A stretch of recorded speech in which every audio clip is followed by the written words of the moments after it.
6 knots is like 30 kilowatts. 5 knots is like 20 kilowatts. And so how far can you go on battery power before you need to recharge? At 6 knots, I can go a little bit faster, but my motor might overheat because like right now I don't have cooling hooked up to it, so I got to be careful. But at 6 knots, it's 30 kilowatts and it's a 70 kilowatt battery bank, so a little over 2 hours. Is cooling part of the plan long term? Well, I already have it hooked up, but it froze before I could put the coolant in it. Got too cold. Yeah. So Yeah, what kind of batteries are these, Fabian? They're lithium iron phosphate. Their abbreviation is LiFePO4. LiFePO4 batteries. And Fabian, why have you decided to convert to electric power? Well, there's quite a few reasons. Quietness, maneuverability, more torque. I'll be able to gill net like 10 hours without starting the diesel, like when I'm around the net and stuff. But that's the really the best gain of the electric motor is whenever you're not cruising, you really get a lot of time on it. The cruising part, would takes up a lot more energy, and the diesel is not efficient at a low RPMs, and they don't like. So it really worked for you when you're idling around gill netting over here at Deep Inlet. Yeah, when you cruise for 4 hours, then the electric motors with the diesel.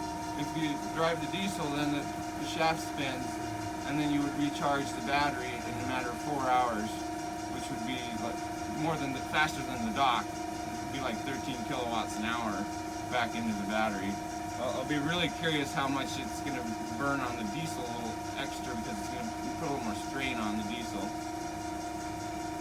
And so how many hours once you're at Deep Inlet do you have tending your net and stuff without using the diesel? I'm guessing about 10 hours because I'm also going to have hydraulics and that's going to draw power too. So. Wow! So you got a whole day. Yeah, and then I'll be able to plumb all kinds of other things. You could have a Honda generator plumbed into the charger. You could have an alternator put battery into it from the diesel. You could have wind turbines. You could have solar. There's all kinds of stuff you could hook up to it. So how long do you figure till you repay your investment in terms of savings from fuel? The problem is that I'll have to replace these batteries probably in about 15 years or something. They're good for 2,000 cycles, but that's not like they're ruined. It's just like they lose like 20-30% of their capacity.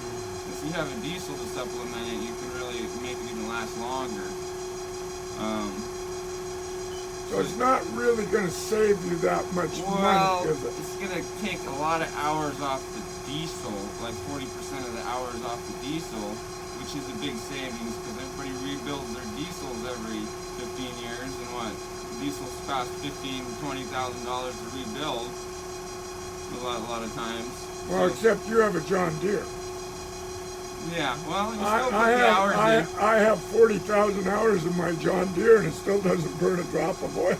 Well, good thing. I had a Volvo, and I didn't want to rebuild it before. So it would have been over $20,000. So do you think this conversion will save you money over time? I might break even because I'll have to buy new batteries in 15 years. But the technology is probably going to be 3 times better by then. I'll be able to go probably 3 times further. The batteries will last twice as long probably. And I'll have all the system already set up. I'll just have to drop new batteries in and redo the controller. So what's your motivation to do it then? To pioneer the new technology, or to save carbon, or what's your motivation? Well, there's 2 reasons: quietness and cleaner. So, folks, you can hear the noise in the background as I'm taping this, but we haven't closed the engine room. So when we close the engine room, it's going to be a lot quieter. Yeah, oh yeah. It's already quieter than the diesel. Oh yeah, definitely. Wow.